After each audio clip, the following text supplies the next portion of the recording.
Hello friends, नमस्कार। आज हम लोग बात करने वाले हैं बीसीईसी के बारे में। सबसे पहले हम लोग बात करेंगे बीसीईसी होता क्या है, और उसके बाद हम लोग बात करेंगे कि बीसीईसी के जो कोर्स के माध्यम से कौन कौन से कोर्स में आप एडमिशन ले सकते हैं। बीसीईसी का जो फॉर्म आया हुआ है, ये कब तक आपका फॉर्म भराएगा, और क्या परीक्षा शुल्क होने वाली है इसके अंदर, और कौन कौन से लोग एलिजिबल होंगे इस फॉर्म को भरने के लिए। ठीक है। उसके बाद से हम लोग बात करेंगे कि बीसीईसी का जो सिलेबस है क्या रहने वाला है, बीसीईसी में कौन कौन से सब्जेक्ट होते हैं, कितने घंटे का एग्जाम होता है, टाइम ड्यूरेशन क्या रहता है। उसके बाद हम लोग बात करेंगे क्या नेगेटिव मार्किंग होता है कि नहीं होता है। यानी कि ओवरऑल बताएं कि बीसीईसी से रिलेटेड जो भी आपको जानकारी चाहिए सब इस वीडियो में आपको मिलने वाला है। तो सबसे पहले हम लोग बात कर लेते हैं कि एक्चुअल में बीसीईसी होता क्या है। तो बीसीईसी जो होता है ना, बिहार कम कंबाइंड एंट्रेंस कॉम्पिटेटिव एग्जामिनेशन होता है। ठीक है। ये जो होता है ना, स्टेट लेवल का बहुत ही प्रेस्टिजियस एग्जाम्स होते हैं। ठीक है। इस ये जो एग्जाम्स होता है ना बिहार के लिए, ओनली ये बिहार के बच्चे इस एग्जाम को भर सकते हैं जो 12th किए हैं, फिजिक्स केमिस्ट्री बायोलॉजी, या फिजिक्स केमिस्ट्री मैथ्स, या फिजिक्स केमिस्ट्री एग्रीकल्चर जो किए हुए हैं। ठीक है।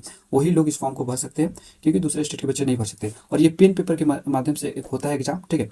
इसमें क्या होता है कि जो बिहार के स्टेट में जितने भी पैरामेडिकल के जो कॉलेज है, या जो बीटेक के कॉलेज है, या एग्रीकल्चर के कॉलेज है, इसी एग्जाम्स के माध्यम से आपको फिल किया जाता है। तो बिहार के बच्चों के लिए बहुत ही इंपॉर्टेंट है, क्योंकि जो लोग 12th किए हैं, या जो लोग नीट की भी तैयारी कर रहे हैं, और जो लोग चाहते हैं कि बिहार स्टेट के अंदर ही पैरामेडिकल इंजीनियरिंग करना, तो वो लोग ये फॉर्म जरूर भरें, क्योंकि 15 तारीख से इसका फॉर्म का डेट शुरू हो गया। ठीक है। उसके बाद से हम लोग बात कर लेते हैं कि कौन कौन से कोर्स इसमें होते हैं। ठीक है। तो सबसे पहला चीज़ जो आपको मैं बता दूं, इसके अंदर आप जो बीटेक कर सकते हैं। ठीक है। बीटेक का आप इसमें कर सकते हैं। उसके बाद फूड टेक्नोलॉजी जो है उससे आप कर सकते हैं। ठीक है। यानी कि इंजीनियरिंग के कोर्स जो बिहार स्टेट में जो भी गवर्नमेंट कॉलेज है उसमें आप एडमिशन ले सकते हैं। ठीक है। उसके बाद एग्रीकल्चर में आप जा सकते हैं, या फिजिक्स केमिस्ट्री मैथ, या फिजिक्स केमिस्ट्री बायोलॉजी से है, या सिविक केमिस्ट्री, और जो केमिस्ट्री है बायोलॉजी और एग्रीकल्चर। ठीक है। यानी फिजिक्स केमिस्ट्री एग्रीकल्चर, यानी कि एग्रीकल्चर में अगर आप एडमिशन लेना चाहते हैं तो इस माध्यम से आप एडमिशन ले सकते हैं।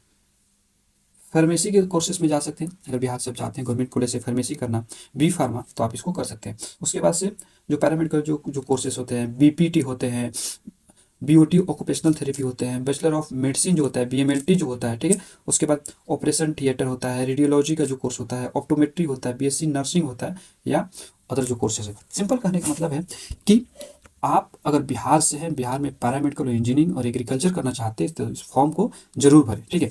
बहुत ही बेस्ट रहता है आप जो है गवर्नमेंट कॉलेज से पढ़ाई करते हैं। ठीक है। उसके बाद से बात हम लोग कर लेते हैं इसमें कि क्या रहने वाला है। जो एग्ज़ाम का नाम होता है बीसीईसी होता है। ठीक है। उसके बाद से जो कंडक्टिंग बॉडी होता है बीसीईसीईबी होता है। ठीक है। उसके बाद जो एग्ज़ाम इस साल में एक बार ही होता है, ये जो होता है ना साल में एक बार ही होता है। ये एग्जाम होता है ऑफलाइन, होता है पेन पेपर पे होता है। ड्यूरेशन की बात करें तो 1 घंटा 30 मिनट। टोटल पेपर जो होते हैं 5 सब्जेक्ट होते हैं, फिजिक्स केमिस्ट्री मैथमेटिक्स बायोलॉजी और एग्रीकल्चर।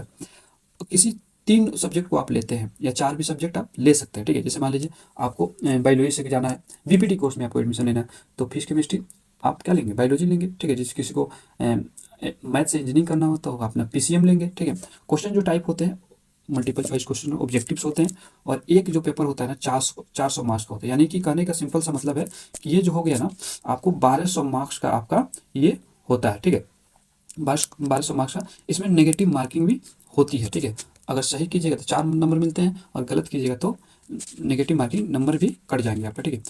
और उसके बाद से हम लोग बात कर लेते हैं कि एलिजिबल कौन से लोग होंगे। ठीक है। तो आप 12th किए हैं साइंस या मैथ से या एग्रीकल्चर से, तो आप इसके लिए एलिजिबल है। ठीक है। उसके बाद से आप जो इंजीनियरिंग और मेडिकल के जो कोर्स है आप एडमिशन ले सकते हैं।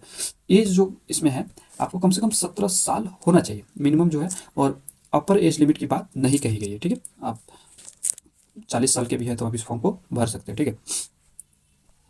उसके बाद करें mode of examination, pen paper पर होगा। टाइम जो रहेगा, एक पेपर के लिए आपको 3 पेपर होंगे या 4 पेपर होंगे, तो आपको 1 घंटा 30 मिनट एक पेपर के लिए मिलेगा। 100 क्वेश्चन होते हैं। ठीक है। और एक क्वेश्चन पे आपको 100 मार्क्स मिलते हैं, नेगेटिव पे कट जाते हैं। ठीक है। तो ये रहा पैटर्न क्या है। उसके बाद से सबसे इंपॉर्टेंट चीज़ है कि डेट जो आया हुआ है 15 अप्रैल को। ठीक है। 15 अप्रैल को जो डेट आया हुआ है, ठीक है, तो रजिस्ट्रेशन जो क्लोज हो जाएगा 5 मई को आपका रजिस्ट्रेशन खत्म हो जाएगा। उसके बाद से जो पेमेंट का जो 6 मई तक आप पेमेंट कर सकते हैं 12 बजे तक। ठीक है। उसके बाद एप्लीकेशन में आप कुछ गड़बड़ कर देते हैं तो 7 से 8 मई के बीच में आप इसको ठीक कर सकते हैं। अपलोडिंग ऑफ एडमिट कार्ड जो आपका आएगा 22 मई को आ जाएगा। एग्जाम का जो डेट है 30 मई और 31 मई को एग्जाम होने वाला है। ठीक है। तो वही नीचे लिखा गया है कम से कम आपका एज जो 17 साल होना चाहिए, तभी आप इस फॉर्म को भर सकते हैं। ठीक है। उसके बाद से हम लोग बात कर ले रहे हैं कि कितना परीक्षा जो एग्जामिनेशन जो फ़ी है क्या लगने वाला है। तो इसीलिए जैसे मैं शुरू में ही आपको मैं बताया, पीसीएम लेते हैं, पीसीबी लेते हैं, तो आप अगर जनरल से आते हैं, ओबीसी से ईडब्ल्यू से आते हैं, तो आपको 1000 रुपया देना पड़ेगा। अगर आप एससी एसटी और डीक्यू से आते हैं तो आपको 500 रुपया लगेगा, ठीक है। उसके बाद से जैसे कि आप 4 सब्जेक्ट लेते हैं, फिजिक्स केमिस्ट्री मैथ बायोलॉजी लेते हैं, यानी कोई भी 4 सब्जेक्ट अगर आप लेते के परीक्षा देते हैं, तो अगर आपके जनरल से है और ओबीसी ईडब्ल्यूएस से तो आपको 1100 लगेगा, और वही आप कैटेगरी से आते हैं तो 550 रुपया आपको देना होगा। तो ये तो रहा आपका फ़ी का। उसके बाद से हम लोग बात कर लेते हैं कि देखिए उसके बाद से जो जैसे कि आपका परीक्षा का फॉर्म भर दिए और आप एग्ज़ाम दे दिए, उसके बाद से होता है काउंसलिंग, ठीक है। तो काउंसलिंग के लिए हम लोग गाइड करते हैं बिहार के सभी बच्चों को कि हायर स्टडी के लिए 12th के बाद क्या करें, कैसे करें। तो अगर किसी भी तरह का कोई भी आपको डाउट लग रहा है तो यहाँ पे नंबर रहते हैं, आप उस नंबर पे कॉल करके बात कर सकते हैं अपने काउंसलिंग से रिलेटेड या एडमिशन से रिलेटेड, अगर कोई भी कोर्स में, तो आप टीम से संपर्क कर सकते हैं। तो उम्मीद करते हैं वीडियो आपको बहुत अच्छा लगा होगा। किसी भी तरह का कोई भी डाउट है तो कमेंट करें और चैनल को जरूर सब्सक्राइब करें, क्योंकि हम लोग हायर स्टडी के लिए इसको बनाए हुए हैं, ठीक है। तो थैंक यू वेरी मच। जय हिंद।